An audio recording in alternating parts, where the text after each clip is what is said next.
Hi అండి. ఇప్పుడు నేను ఓ లేకి నా కొడుకు గురించి ఈ యొక్క వీడియో చేస్తానన్నమాట. ఆడు ఎంతటి లేకిగాడంటే అసలు ఈడే లేకిగాడు. ఊళ్ళో అందరూ లేకిగాళ్ళు అనుకుంటారు. అది వీళ్ళు గొప్పతనం. అంటే కుక్కల సైకాలజీ ఒకటి ఉంది. డాగ్ సైకాలజీ అంటారు. కుక్క ఏంటంటే మిగతా అందరూ కూడా అలాగే కుక్కలు అనుకుంటుందట. ఆ యజమాని ఉంటాడు కదా, ఆడు తినేసింది ఏదో అలా ఎంగిలి పాడేస్తే తినేసి ఈడు నాకేదో విశ్వాసం చూపిస్తున్నాడు కాబట్టి నేను కూడా వీడికి విశ్వాసం చూపించాలి అని కుక్క అనుకుంటుందట. అలాంటి ఓ లేకి నా కొడుకు ఈడిది ముందు ఒకసారి ఆడియో విందాం. ఆడు కూడా ఆడిది ఇలా ఎత్తి చూపించుకుంటూ ఉన్నాడు సెల్లో. ఈడికే ఉన్నట్టు రే మాకు కూడా ఉన్నారు ఆ సెలలో, మేము కూడా ఎత్తి చూపిస్తాం. కాకపోతే నీ చూడటానికి కనబడదు, మాది బాగా పొడుగ్గా పెద్దగా కనబడుతుంది. అది మరి వీడందరినీ ప్రశ్నిస్తా అంటాడు కదా. ఈ లేఖిన కొడుక్కి కొంతమంది ఫాలోవర్స్ ఉన్నారు. వీడిదో బాగా గొప్ప మేధావి, వీడు బాగా ప్రశ్నిస్తాడు అనుకుని పాప వాళ్ళందరూ కూడా లైక్లు కొట్టి ముష్టేస్తుంటారు డబ్బులు. వీడు ఏ పని పాట సైడు అదంతా మాట్లాడుకుందాం. ఎందుకంటే ఆయన్ని కూడా తీసుకొస్తున్నాను వీడియోలోకి. ఆయన కూడా చూద్దాం. ముందు ఈ లేఖిగాడు ఏం మాట్లాడాడు పవన్ కళ్యాణ్ గురించి ఒకసారి విందాం. మరి లేఖి మాట్లాడు. పవన్ కళ్యాణ్ అనే వ్యక్తి ఎలాంటి ఊసన వెళ్ళి అంటే ఊసన వెళ్ళలు కూడా చేసుకుంటాయి. మేమే ఈ రంగులు మారంగా ఇన్ని రంగులు మారంగా మీరు నమ్మరా? మా నాన్న ఒక హేతువాది. మా నాన్న ఎలాంటి వాడు అంటే, మా నాయనమ్మ దీపారాధన వెలిగిస్తే దీపారాధన సిగరెట్ వెలిగి దేవుడు లేడు దెయ్యం లేదనే వ్యక్తి వద్ద మా ఇంట్లో ఎప్పుడు రామనామం ఉండేది. ఆ రామనామాన్ని జపిస్తూనే నాకు జబ్బు వచ్చిన మా నాన్న రామనామాన్ని జపిస్తుండేవాడు. అలాంటి రామనామం జపించే మాకు రాముడి విగ్రహం తల నరికేస్తే కోపం రాకూడదంటారు ఏంటి? ఈ లేఖిగాడు ఏంటంటే అక్కడో ముక్క ఎక్కడో ముక్క పవన్ కళ్యాణ్ కట్ చేసి ఏదో లేఖి బుద్ధి చూపించాడు. దీని ఒరిజినాలిటీ వినిపిస్తాను. ఒరే లేఖి నువ్వు కూడా ఒరిజినల్ ఆడియో ఇది. ఒక హేతువాది. మా నాన్న ఉమ్మడి పార్టీ కమ్యూనిస్ట్ సభ్యుడు. మా నాన్న మా పెదనాన్న ఇద్దరు. మా నాన్న ఎలాంటి వాడు అంటే, మా నాయనమ్మ దీపారాధన వెలిగిస్తే దీపారాధన సిగరెట్ వెలిగి దేవుడు లేడు దెయ్యం లేదనే వ్యక్తి మా నాన్న. వీళ్ళందరి మీద వారెంట్ లిస్ట్ వచ్చి షూటెడ్ సైట్ ఆర్డర్స్ పెడితే మా నాన్న మా పెద్దనాన్న అందరూ ఒక ఆయన మిలిటరీకి వెళ్ళిపోయి ఒక ఆయన అండర్ గ్రౌండ్ కి వెళ్ళిపోయి తర్వాత ఎప్పుడో పోలీస్ కానిస్టేబుల్ ఉద్యోగంలో చేరారు మా నాన్న. అదే మా నాన్న కమ్యూనిస్ట్ భావాలు ఏం పోగొట్టుకోలేదు కానీ మెల్లిగా రామభక్తుడు అయిపోయాడు. జీవిత కాలం ఆయన బతికున్నంత సేపు ఆయన 2 చెంపలు కొట్టుకుంటానే ఉంటే తప్పు చేశాను. అందుకని హేతువాదం అన్న పేరు మీద హిందువుల మనోభావాల్ని దయచేసి గాయపరచు. మా నాన్న ఉమ్మడి కమ్యూనిస్ట్ పార్టీ సభ్యుడు, ఎథీస్ట్ ఒకప్పుడు టీన్స్ లో 20లో. ఆయన మరి ఎలా మారిందో మనసు తెలియదు కానీ విపరీతం రామభక్తుడు అయిపోయాడు. నేను పుట్టేటప్పటికి మా ఇంట్లో ఎప్పుడు రామనామమే ఉండేది. అది మ్యాటర్. ఈ లేఖిగాడు అక్కడో ముక్క ఎక్కడో ముక్క తీసుకొచ్చి పవన్ కళ్యాణ్ అక్కడ అలా మాట్లాడు ఇక్కడ అలా మాట్లాడాడు అంటాడు. ఒరే లేఖి ఎదవా, ముందు ఏంటి ముందు వెనక వివరాలు తెలుసుకోవాలరా లేఖి ఎదవా. కాబట్టి ఈ లేఖి ఎదవా ఏం మురుగుతున్నాడు చూడండి. అరే హిందూ లేఖి నా కొడకల్లారా, అరే బత్తాయిల్లారా, అరే సన్నోసులారా ఏంట్రా ఏంటి రే గువ్వ కింద ఎరుపు గురువింద కింద నేను నా క్వశ్చన్ మార్క్ అండి కాదురా. చూడు అని అదుపుతోబెట్రా కాదు. ఎక్కడైనా మూల సంఖ్య కింద గువ్వక రావడం చూశాను. మొఖానికి మూల సంఖ్య వచ్చినట్టు ఉంటాడు. ఫస్ట్ టైం చూస్తున్నాను రా. అది నువ్వే కదా. ఆడపిల్లలాగా సున్ని ఏడ్రా సిరాగ్గా ఏముంది వెనకాల ఏం దాచి చెప్పు అంటావు మాట్లాడితే. ఇటు ఎవరిదైనా నోట్లో అలవాటు ఏడ్రా నీకు. అసలు నీ గురించి ఒక్క మాటలో చెప్పాలంటే వాటకాయకి ఎక్కువ, గోలీ సోడాకాయకి తక్కువ. అది నీ బతుకు. ఒరే లేకేదవా, ఇప్పుడు రావణాసురుడి క్యాస్ట్ ఏంటి ఆలోచించి కూడా చెప్పరా. మా కులపడే రావణాసురుడు బ్రాహ్మడు రా. లేకి ఎదవా. సరే ఇప్పుడు రాముడి క్యాస్ట్ ఏంటి చెప్పు. క్షత్రియస్ కదా. సరే ఇప్పుడు ఈ రావణాసురుడిని చంపేసినటువంటి రాముడిని పూజించేటటువంటి గుళ్ళో పూజారి క్యాస్ట్ ఏంటి? అగైన్ బ్రాహ్మణ్ కదా. నువ్వా నీ లేకి బుద్ధికి దేవుణ్ణి అయితే నమ్మవు. ఎందుకంటే పాపం పుణ్యం ఇలాంటివన్నీ మళ్ళీ మనం ఆలోచించాల్సి వస్తుంది. కాబట్టి ఏ పాపం చేసినా ఏ పుణ్యం చేసినా ఎవరు అడిగే దిక్కు లేదు. కాబట్టి ఇష్టానుసారం చెయ్యొచ్చు. ఎందుకంటే మనకి లేనిదే రాత్రి దిగదు కాబట్టి మనకు అలాంటివన్నీ అక్కర్లేదు. నీ లేకి ఎదవ కాబట్టి నీకు అక్కర్లేదురా, మాకు కావాలి. కాబట్టి మరి అలాంటివన్నీ లేనప్పుడు నీకు ఎందుకురా ఆ పేరు ఎందుకు చెప్పు? పేరెంటల్ మిస్టేక్ అని నువ్వే డిక్లేర్ చేసుకో. ఖచ్చితంగా పేరెంటల్ మిస్టేక్, నువ్వే ఆ పేరెంటల్ మిస్టేక్. ఇంకోటి ఏంటంటే ఈ ఇంటి చుట్టుపక్కల ఉన్నటువంటి వాళ్ళు అందరూ కూడా జాగ్రత్తగా ఉండండి. ఎందుకంటే ఇప్పుడు రాముడు అంటే ఏంటి? మంచి బాలుడు, మంచోడు, సత్ప్రవర్తన కలిగినటువంటి వాడు అనేటటువంటిది ఒకటి ఉంది కదా. రావణుడు అంటే ఏంటి? పక్కింటోడి పెళ్ళం కేసి చూసేటటువంటి దగులుబాజీ ఎదవ, దగులుబాజీ లేకి ఎదవ. కాబట్టి ఇంటి చుట్టుపక్కల ఉన్నటువంటి వాళ్ళు, వీటి ఫ్రెండ్స్, ఆ ఫ్రెండ్స్ తాలూకా భార్యలు జాగ్రత్తగా ఉండండి అమ్మా మీరందరూ కూడా. ఎందుకంటే ఆ డైరెక్ట్ గా చెప్తున్నాడు నేను అదే అని. కాబట్టి ముందు మీరు జాగ్రత్తగా ఉండండి. కాదురే లేకి అసలు ప్రశ్నిస్తా అంటారు. మరి మీ పార్టీ నాయకుల్ని కానీ బాబాయ్ గారిని వేసేసారు కదా, ఆ విషయం మీద కానీ ఒక్క ప్రశ్న అడిగేవరా లేకి? ఒక్కటే అడగలేదు కదా.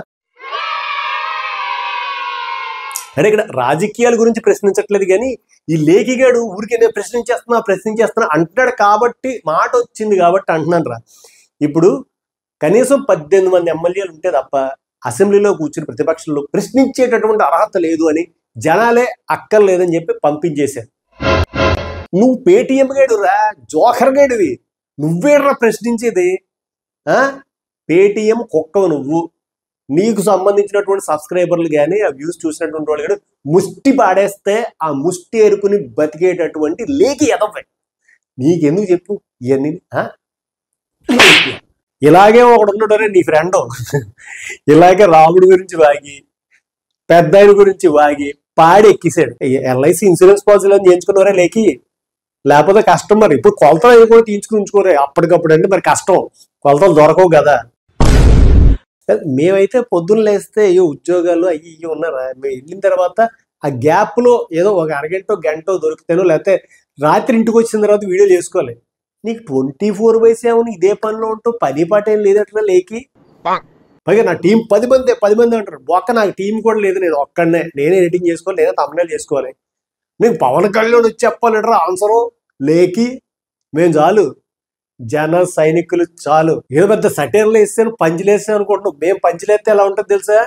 మొగ్గకి మిరపకాయ కారం రాసుకున్నట్టు ఉంటుంది, ఉంచుకోలేవు, గోక్కోలేవు. అది లేకి అదలా. నీకు ఎందుకురా సటైర్లు అవన్నీ? నీ బతుక్కి పని చేసుకోరా, పని చేసుకో. తల్లిదండ్రులకు పేరు వచ్చే పని చేసుకో, సమాజానికి పేరు తెచ్చే పని చేసుకో. పాపం ఆ అమ్మ నాన్నలు ఎవరైతే ఉన్నారో, పాపం అమ్మ, నీ వల్ల వాళ్ళందరూ కూడా అనవసరంగా తిట్లు తింటున్నారా లేకి అదవా. నీ బతుక్కి కనీసం ఓ సార్థకత లేదు. నిజంగానే నువ్వు చెప్పినట్టు స్టేట్మెంట్ కరెక్ట్. పేరెంటల్ మిస్టేక్ అన్నారు కదా, కరెక్ట్. వాడాల్సింది వాడి ఉండాల్సింది, అనవసరంగా వచ్చేసావు బయటకి, ఏం చేయను. Correct, parental mistake. నువ్వు ఇప్పుడు ప్రతి వాళ్ళని నేను ప్రశ్నించేస్తా అంటావు కదా. ఇప్పుడు మొన్న ఒక దళిత మహిళ, ఆవిడ్ని చాలా వరకు క్రిస్టియానిటీలోకి మారలేదు అని చెప్పి ఆవిడ్ని గ్రామం నుంచి బహిష్కరణ చేశారు. ప్రశ్నించేవరే? నాగరాజు అనేటటువంటి వ్యక్తిని, ముస్లిం అమ్మాయిని పెళ్లి చేసుకున్నాడని చెప్పి నడి రోడ్డు మీద నరికి చంపేశారు. ప్రశ్నించేవరే లేకి? నిన్నేరా ప్రశ్నించావా? లేదే. రాయచోట్లో హిందువులు ఏదో వాళ్ళ పండగలు చేసుకుని వాళ్ళ పానాలు వాళ్ళు వెళ్ళిపోతుంటే కావాలని రాళ్ల దాడి చేశారు. ప్రశ్నించేవరే లేకి? నీకు నచ్చినయే ప్రశ్నిస్తావు వేటి, మిగతా ప్రశ్నించు వేటి? అప్పుడు ఏంట్రా, ఏం అడ్డుపడుతుందిరా నీకు నోట్లో? అంటే నేను డిఎంకే సపోర్టర్ అన్నా, అందుకనే పీకేని విమర్శిస్తాను. ఇటు సనాతన ధర్మం అనేటటువంటిది కరోనా, మలేరియా, డెంగ్యూ, దాన్ని సమూలంగా నిర్మూలించాలి అని చెప్పినటువంటి స్టాలిన్ కొడుకుని నువ్వు సమర్థిస్తున్నావా? మళ్ళీ పైగా ఎర్రిపొంకా డైలాగ్ ఒకటి, నేను అదే దేవుణ్ణి ఏమని అన్నానా, రాముణ్ణి అన్నానా, కృష్ణుణ్ణి అన్నానా అంటావు లేకి. ఏదో ప్రజాసేవ చేయడానికి పీకేని ప్రశ్నించేస్తున్నాను అంటున్నావు కానీ బొంగ ఏం కాదు. ఎందుకు నువ్వు ప్రశ్నిస్తున్నావు అంటే, నువ్వు డిఎంకే గళ్ళ యొక్క నాకుతున్నావు కాబట్టి, అది బాగా టేస్ట్గా ఉంది కాబట్టి, సనాతన ధర్మం అనేటటువంటి దాని గురించి నిలబడినటువంటి ఏకైక రాజకీయ నాయకుడు వ్యక్తి కాబట్టి గువ్వలు ఎదిరిపోతున్నాయి, కింద కాయలు ఎదిరిపోతున్నాయి. నువ్వు అభిమానించేటటువంటి డిఎంకే నాయకులకి ఏం చేయాలో తెలియక అఖిలపక్ష సమావేశం పెట్టుకున్నారు అక్కడ. పోరా పువ్వా, నువ్వేట్రా ఎల్లు, నేను ప్రశ్నిస్తున్నా అంటే భయపడుతురా. కొండ ముందు కుక్కొచ్చి అరిస్తే ఎంతో, నువ్వు అంత ఊహలో ఎగ్గాడివి. నిన్ను చూసి ఎందుకురా భయపడిపోవాలి? ఎందుకు చెప్పు? ఏంటి అయినా మీ వలసదారులైనటువంటి ఆర్యులు దురాక్రమణ వల్లే మా అందరికి ఈ బతుకులు ఇలాగ అయిపోయాయి. ఇప్పుడు 1500 BCలో వాళ్ళు అక్కడి నుంచి వచ్చారు అనడానికి వాళ్ళు సరస్వతి నది అనేటటువంటిది అందులో ఉంది అని చెప్పేసి మీరేదో రాసేసుకున్నారు. కానీ అంటే దాని గురించి మళ్ళీ నేను తర్వాత మాట్లాడతాను. పూర్తిగా ఒక నిడివి కలిగినటువంటి 2-3 ఎపిసోడ్లు వస్తాయి. ఎందుకంటే దాన్ని కనుక పట్టుకుంటే దాన్ని పూర్తిగా నేను రీసెర్చ్ చేస్తున్నాను. రీసెర్చ్ చేసి మాట్లాడతా. కానీ ఆల్రెడీ గణాంకాల ప్రకారం చూసుకుంటే ఋగ్వేదంలో అంటే ఋగ్వేద కాలము అనగానే ఋగ్వేదానికే దాదాపుగా 5000 సంవత్సరాల వయసు ఉందని చెప్పేసి ఆల్రెడీ స్క్రిప్చర్స్ని తేల్చేశారు. కాబట్టి ఆ ఋగ్వేదంలో కూడా సరస్వతి నది తాలూగా ప్రస్తాపన అయితే ఉందరా. ఇంకా తెలుసుకో చదివితే తెలుస్తాయి ఇవన్నీ. చదువులేని లేకి సవట. ఇప్పుడు మీ ఊళ్ళగా బెదిరిస్తేనో బియ్యం బస్తా ఇస్తేనో మతాలు మారిపోయేటటువంటి వాళ్ళం కాదురా మేము. ఏం చేసినా ఇప్పటికీ సనాతన ధర్మాన్ని మాకు రిజర్వేషన్లు ఇచ్చినా మాకు ఇవ్వకపోయినా మేము ఎవరిని బ్లేమ్ చేయము, గవర్నమెంట్ని బ్లేమ్ చెయ్యము. మా బతుకులేవో మేము బతుకుతున్నాం. అయినా సరే ఎదవలేకి బుద్ధి వాళ్ళలాగా వీళ్ళలాగా అని నీకు సంపాదించడం తెలీదు, గొవ్వ కదపము, ఏమీ రాదు. ఇంతే వాళ్ళ మీద వీళ్ళ మీద పడి ఏడుస్తూ ఆ పబ్బం గడుపుకుంటూ నీలాంటి 10 మంది లేకి ఎదవలు కొట్టే లైకులు, వ్యూస్, కామెంట్ల మీద వచ్చే డబ్బులు ఏరుకునేటటువంటి పేటిఎం కుక్కవు నువ్వు. ఇంకోటి మాట్లాడితే కులం అంటావు. నువ్వు కుల ఉన్మాదివి. హిట్లరు తన తల్లికి ఒక యూదు జాతీయుడు వచ్చి ట్రీట్మెంట్ చేస్తే అది వికటించి ఆవిడ చనిపోయిందని ఆడి పర్సనల్ పగకి మొత్తం యూదు జాతి మీద పగబడేసి వాళ్ళందరినీ నిర్మూలన చేసేద్దాం అనేటటువంటి ఒక ఉన్మాదపు డిక్టేటర్షిప్ ఆలోచనలు ఎలాగైతే ఉన్నాయో ఈ ఉన్మాదులది కూడా సేమ్ అదే థాట్, అదే ఐడియాలజీ. ఆ థాట్ మీద వీళ్ళందరూ కూడా వెళ్తున్నారు. వీళ్ళందరూ కూడా ఉన్మాదులు. కానీ నువ్వేడు ఉత్తముణ్ణి నేను చాలా గొప్పవాడిని, ఉత్తముడిని ప్రశ్నించేస్తా అంటావు. ఏంట్రా ఇప్పుడు ఓ తాటికి ఉందనుకో, దాని మీద కొబ్బరికాయ అని రాస్తే ఎవడో నమ్ముతాడురా? బుర్ర బుద్ధి ఉన్న ఏ ఎదవా నమ్మడం. ఎందుకంటే నీతో అవసరం ఉన్నటువంటి 10 మంది లేకి ఎదవలు నమ్ముతారు. అలాగా నువ్వు ఎంత ఎగిరినా, నువ్వు ఎంత కింద పడినా, ఎంత మీద పడినా, ఏదో ఎర్ర సున్నీలు వేసుకుని తిరిగినా, గంతులు వేసినా, నువ్వు లేకి ఎదవ్వి. మొఖం చూస్తే తెలిసిపోద్ది. నీకు నువ్వు గొప్పని అనుకుంటున్నావు. నువ్వు అంతే కాదురా, నువ్వు లేకి ఎదవ్వి అంతే.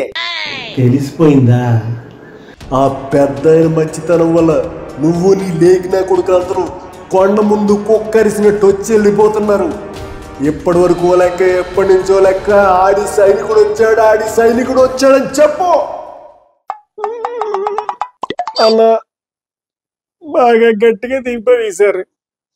వదిలే అన్న, నెక్స్ట్ టైం ఇంకో క్వశ్చన్తో మళ్ళీ వస్తా. బాయ్.